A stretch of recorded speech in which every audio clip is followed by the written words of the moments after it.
Hello students, in this session we will study HSC 12th Physics, chapter number 6th, Superposition of Waves. विद्यार्थी मित्रांनो, आजच्या या व्हिडिओमध्ये आपण सुपरपोजिशन ऑफ वेव्हचे जे प्रिन्सिपल आहे हे प्रिन्सिपल या ठिकाणी स्टडी करणार आहोत. त्याचं स्टेटमेंट असं आहे बघा, when two or more waves traveling through a medium passes through a common point, each wave produces its own displacement at that point. म्हणजे जेव्हा दोन किंवा दोनपेक्षा जास्त वेव्स जर एकाच मीडियम मधून ट्रॅव्हल झाल्या व जर त्या एकमेकांच्या मध्ये मिक्सअप झाल्या तर त्यांचं मिक्सिंग जे आहे ना ते प्रत्येक वेव्ह ही it will produces its own displacement. दोघांची डिस्प्लेसमेंट ऍड झाल्यानंतर रिझल्टंट वेव्ह जी आहे ना ती म्हणजे the resultant displacement at that point is equal to the vector sum of the displacements due to the individual wave at that point. म्हणजे दोन्ही wave जर एकमेकांमध्ये मिक्सअप झाल्यानंतर दोघांची एम्प्लिट्यूड ही वेक्टर सम होते. रिझल्टंट एम्प्लिट्यूड ही दोघांच्या एम्प्लिट्यूडची वेक्टर सम आहे असा त्याचा अर्थ आहे.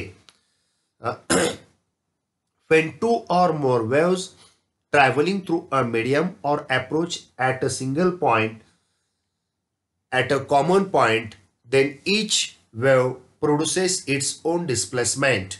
म्हणजे जेव्हा दोन किंवा दोन पेक्षा जास्त वेव्स एखाद्या मीडियम मध्ये एकाच वेळी एका पॉइंटला एकत्र येतात तेव्हा त्यांचं मिक्सिंग होतं आणि त्यांच्यापासून रिझल्टंट वेव्ह तयार होते.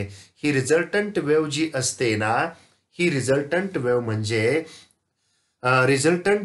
रिझल्टंट डिस्प्लेसमेंट म्हणजे vector sum of the displacement due to both the waves. म्हणजे समजा रिझल्टंट डिस्प्लेसमेंट एक्स असेल, पहिली वेव्ह आहे त्याची डिस्प्लेसमेंट समजा x1 असेल, दुसऱ्याची डिस्प्लेसमेंट समजा x2 असेल, तर x1 bar is equal to x1 bar plus x2 bar. म्हणजे दोन वेव्हच्या डिस्प्लेसमेंटचा तो वेक्टर सम असतो, त्याला रिझल्टंट डिस्प्लेसमेंट असं म्हणतो. When two or more waves traveling through a medium approaches at one common point, then each wave produces its own displacement independent of the other, and the resultant displacement at that particular point, that is nothing but the vector sum of the displacement due to both the waves. This is called as principle of superposition of the waves. म्हणजे या diagram मध्ये दाखवल्याप्रमाणे इथं दोन waves mix up झाल्यात बघा आणि red colour मध्ये जे दिसतं का तर ते रेड कलर मधली ती रिझल्टंट वेव्ह आहे. पहिल्या दोन जे वेव्स दाखवलेले आहेत का नाही एकमेकांमध्ये मिक्सअप झालेल्या ब्ल्यू कलर आणि ग्रीन कलर मध्ये, त्या दोन वेव्स एकत्र आल्यानंतर त्यांचं मिक्सिंग होतं आणि अशा पद्धतीनं रिझल्टंट डिस्प्लेसमेंट तयार होते. ती या ठिकाणी रेड कलर मध्ये दाखवलेली. आणि ही जी रिझल्टंट डिस्प्लेसमेंट असते ही म्हणजे वेक्टर सम असते. कशाची? तर displacement due to both the waves. दोन्ही वेव्हच्या डिस्प्लेसमेंटची वेक्टर सम असते. यालाच आपण principle of superposition of wave असं म्हणतो. When two or more waves arrives at a common point of the medium simultaneously, then each wave it can produces its own displacement independent of the other, and the resultant displacement at that particular point, that is nothing but the vector sum of the displacement due to both the waves. ज्या ज्या वेळी एखाद्या medium मध्ये एखाद्या माध्यमामध्ये दोन किंवा दोन पेक्षा जास्त वेव्स एखाद्या पॉइंटला एकाच वेळी एकत्र येतात तेव्हा त्यांचं मिक्सिंग होतं, रिझल्टंट वेव्ह तयार होते. ही रिझल्टंट वेव्ह म्हणजे रिझल्टंट डिस्प्लेसमेंट त्या वेव्हची म्हणजे displacement vector sum of the displacement due to both the waves. म्हणजे दोन्ही वेव्हची जी डिस्प्लेसमेंट आहे त्याची ती काय असते तर वेक्टर सम असते डिस्प्लेसमेंटची. हे झालं principle of superposition of the waves. Okay, now next point is superposition of two wave pulses of equal amplitude and same phase moving towards each other. म्हणजे इथं सुद्धा अशा प्रकारच्या दोन वेव्हचं मिक्सिंग झालेलं दाखवलेलं आहे. वेव्ह पल्सेस एकमेकांमध्ये मिक्सअप होतात. डायग्राम मध्ये राईट साइडला इथं दाखवलेले बघा. मात्र या ठिकाणी दोघांची एम्प्लिट्यूड कशी आहे तर इक्वल आहे. दोघांचा फेज सुद्धा कसा आहे तर सेम आहे आणि दोन्ही वेव्स कशा आहेत तर मुव्हिंग टुवर्ड्स इच अदर. इथं एरो दाखवलेत बघा. या दोन्ही एरोचा अर्थ both the waves are moving towards each other having equal amplitude and same phase. या डायग्राम मध्ये ते दाखवलेलं आहे. म्हणजे दोन वेगवेगळ्या वेव्हच्या पल्सेस आहेत. या पल्सेस सेम एम्प्लिट्यूड आणि सेम फेजच्या या डायग्राम मध्ये दाखवलेले आहेत व मुव्हिंग टुवर्ड्स इच अदर म्हणजे दोन्ही एकमेकाकडे मूव्ह होत आहेत. या डायग्राम मध्ये ते दाखवलेलं आहे बघा. The superposition approaching wave propagation after superposition are shown in figure A to F. इथं ए पासून ते एफ पर्यंत डायग्राम्स दाखवलेले आहेत बघा. त्यांचं मिक्सिंग कशा पद्धतीनं होतं हे या डायग्राम मध्ये दाखवलेलं आहे. या डायग्राम मधील ए टू एफ पर्यंत दोन ज्या पल्सेस अपोजिट डायरेक्शन मध्ये एकमेकांच्या मध्ये कोलाइड झालेल्या आहेत, मिक्स झालेल्या आहेत, सुपरपोज झालेल्या आहेत व मिक्सिंग झाल्यानंतर पल्सेसची रिझल्टंट वेव्ह या ठिकाणी तयार होते. हे डायग्राम मध्ये दाखवलेलं आहे. Suppose two waves crosses each other then the resultant displacement is equal to the sum of the displacement due to individual waves pulses. This is called as constructive interference. म्हणजे त्यांचं मिक्सिंग होत असताना दोन waves एकमेकांमध्ये mix up होताना in phase मध्ये mix up होतात. इथं दाखवलंय बघा. इन फेज मध्ये म्हणजे याचा अर्थ एकाचा क्रस्ट असेल तर दुसऱ्याचा पण क्रस्टच असतो. एकाचा ट्रप आला तर दुसऱ्याचा पण ट्रपच असतो. असे एकमेकांमध्ये मिक्सअप होतात आणि मिक्सअप झाल्यानंतर ही रिझल्टंट वेव्ह या ठिकाणी तयार होत असते. ही वेक्टर सम असते कशाची तर दोन वेव्हच्या डिस्प्लेसमेंटची.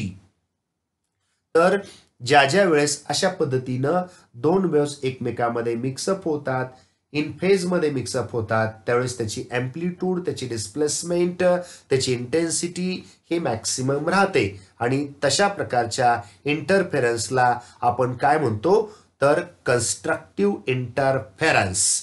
हा कन्स्ट्रक्टिव्ह इंटरफेरन्स या ठिकाणी तयार झालेला आहे. The displacement due to the wave pulses after crossing are shown in figure F and G. शेवटच्या दोन फिगर इथं दाखवलेल्या आहेत ना, F आणि G. तर त्याच्यामध्ये displacement due to wave pulses, त्याची जी डिस्प्लेसमेंट आहे वेव्ह पल्सेसची क्रॉसिंग झाल्यानंतर ते कशा पद्धतीनं असते हे शेवटच्या दोन डायग्राम मध्ये दाखवलेलं आहे. After crossing each other both the wave pulses continue to maintain their individual shapes. त्या स्वतःची डिस्प्लेसमेंट तयार करण्याचा प्रयत्न करतात. म्हणजे याचा अर्थ असा की ज्या वेळी अशा प्रकारच्या दोन वेव्स एकमेकांमध्ये एकाच वेळी इन फेज मध्ये मिक्सअप होतात, त्यावेळी मिक्सअप झाल्यानंतर त्या दोघांच्या मिक्सिंग मधून रिझल्टंट वेव्ह तयार होत असते. ही रिझल्टंट वेव्ह म्हणजे तो कन्स्ट्रक्टिव्ह इंटरफेरन्स असतो. म्हणजे दोन्ही वेव्स इन फेज मध्ये असतात, त्यावेळी त्यांची इंटेन्सिटी ही मॅक्सिमम राहते आणि जो इंटरफेरन्स पॅटर्न तयार होतो त्याला कन्स्ट्रक्टिव्ह इंटरफेरन्स असं म्हटलं जातं. Okay, now next point is superposition of the two wave pulses of equal amplitude and opposite phases moving towards each other या टॉपिकमध्ये दोन वेव्हचं मिक्सिंग सुपरपोजिशन या ठिकाणी दाखवलेलं आहे. या वेव्ह पल्सेस कशा प्रकारच्या आहेत इक्वल इन एम्प्लिट्यूड म्हणजे दोघाचीही एम्प्लिट्यूड ही सेम आहे, मात्र अपोजिट फेज म्हणजे काय, एकाचा फेज हा इथं दाखवल्याप्रमाणे +180 आहे तर दुसऱ्याचा फेज हा काय -180 आहे. म्हणजे एकाचा इथं क्रस्ट आहे वरती तर इथं काय ट्रफ म्हणजे क्रस्ट म्हणजे +180 झाला, ट्रफ म्हणजे -180 झाला. म्हणजे दोन्ही वेव्हज एकमेकाकडे येत आहेत परंतु कशा येताना मिक्सिंग होताना कसं होतंय आउट ऑफ फेज मध्ये. एकाचा +180 असेल तर दुसऱ्याचा -180 असतो. अपोजिट फेजच्या वेव्हज एकमेकामध्ये मिक्स झाल्यानंतर काय रिझल्टंट वेव्ह तयार होते हे आपण या ठिकाणी पाहूया. डायग्राम मध्ये आपल्या समोर हे दाखवलेलं आहे. म्हणजे दोन वेव्हचं मिक्सिंग होतंय. मगाशी दाखवल्याप्रमाणे दोन्ही वेव्हज इन फेज मध्ये होत्या आणि मुव्हिंग टुवर्ड्स इच अदर. तसं इथं या दोन्ही वेव्हज आउट ऑफ फेज मध्ये आहेत. दोघांची फेज एक्झॅक्ट अपोजिट आहे आणि दोन्ही वेव्हज एकमेकाकडे येताना इथं दिसतात आणि या दोघांचं मिक्सिंग या ठिकाणी होताना दाखवलेलं आहे. The propagation of approaching wave pulses, superposition and propagation after superposition are as shown in the diagram from A to E. A पासून ते E पर्यंत या ठिकाणी त्याचं सुपरपोजिशन किंवा त्या पल्सेस ज्या आहेत वेव्ह पल्सेस त्यांचं मिक्सिंग कशा पद्धतीनं होतं आणि त्याचं प्रोपोगेशन कसं होतं हे इथं डायग्राम मध्ये दाखवलेलं आहे. ए पासून ई पर्यंतच्या डायग्राम मध्ये. या डायग्राम मध्ये ए पासून ई पर्यंत जे प्रोपोगेशन आहे ना ते बिफोर मिक्सिंग अशा पद्धतीचं दाखवलेलं आहे बघा. आणि अँड आफ्टर मिक्सिंग पण या ठिकाणी दाखवलेलं आहे. म्हणजे मिक्सिंग झाल्यानंतर ते कसं दिसतं हे पण इथं दाखवलेलं आहे. द रिझल्टंट डिस्प्लेसमेंट म्हणजे इथं दाखवलेली ही जी फुल लाईन आहे कंटिन्यू लाईन जी आहे तर resultant displacement means full line और continue line is 0 due to individual displacement. इथं डॅश लाईन्स ज्या दाखवल्या डॉटेड लाईन्स जे दाखवलेलं आहे. डिफरिंग इन फेज इथं डॉटेड लाईन मध्ये दाखवलंय बघा. डिफरिंग इन फेज एकाचा फेज वरती +180 असेल तर खालच्याचा -180 अशा प्रकारचा असतो.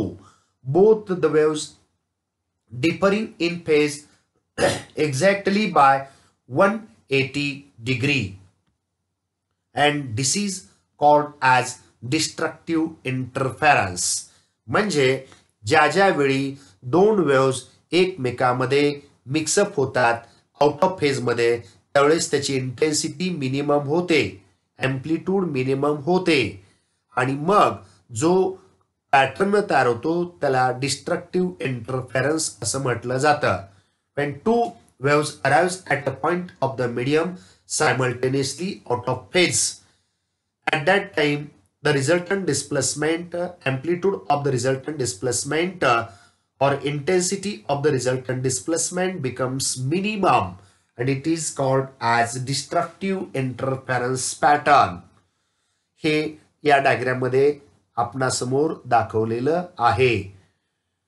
Displacements due to one wave pulse is cancelled by the displacement due to other wave pulse. एका वेव्ह पल्सची डिस्प्लेसमेंट ही दुसऱ्या वेव्ह पल्सच्या डिस्प्लेसमेंटला कॅन्सल झालेली असते. when they crosses each other ज्यावेळेस ते एकमेकाला क्रॉस होते. इथं डायग्राम मध्ये सी फिगर मध्ये दाखवलेलं आहे, figure number C. Okay. After crossing each other एकमेकाला क्रॉस झाल्यानंतर both the wave pulses continue, ते पुढे जातात wave pulses, and maintain the individual shapes, त्यांचा ओरिजिनल शेप जो आहे तो मेंटेन करण्याचा प्रयत्न करतात. म्हणजे बिफोर मिक्सिंग, आफ्टर मिक्सिंग अशा प्रकारची डायग्राम या ठिकाणी दाखवलेली आहे. आणि ज्या वेळी अशा पद्धतीनं दोन वेव्स आउट ऑफ फेज मध्ये मिक्सअप होतात त्यावेळेस त्याची अँप्लिट्यूड इंटेन्सिटी ही मिनिमम होते आणि त्यालाच आपण काय म्हणत असतो तर it is called as the destructive interference pattern. हे आहे principle of superposition of wave. आपण या टॉपिकमध्ये principle of superposition of wave हे आपण स्टडी केलं. त्यानंतर दोन वेव्ह जर एकमेकांमध्ये मिक्सअप झाल्या, इन फेज मध्ये मिक्सअप झाल्या, तर इंटेन्सिटी मॅक्सिमम होते, अँप्लिट्यूड मॅक्सिमम होते, त्याला आपण कन्स्ट्रक्टिव्ह इंटरफेरन्स असं म्हणतो. जर दोन वेव्ज एकमेकांमध्ये मिक्सिंग होत असताना, मिक्सअप होत असताना आउट ऑफ फेज मध्ये मिक्सअप झाल्या, म्हणजे एकाचा क्रस्ट असेल तर दुसऱ्याचा ट्रफ, एकाचा फेज +180 असेल तर दुसऱ्याचा -180 असतो. अशा दोन वेव्स एकमेकांमध्ये मिक्सअप होताना आउट ऑफ फेज मध्ये जर मिक्सअप झाल्या तर त्यांच्यापासून जी रिझल्टंट वेव्ह तयार होते त्याची इंटेन्सिटी, अँप्लिट्यूड ही मिनिमम असते आणि यालाच आपण काय म्हणत असतो, it is called as the destructive interference. Isn't it? Okay, thank you.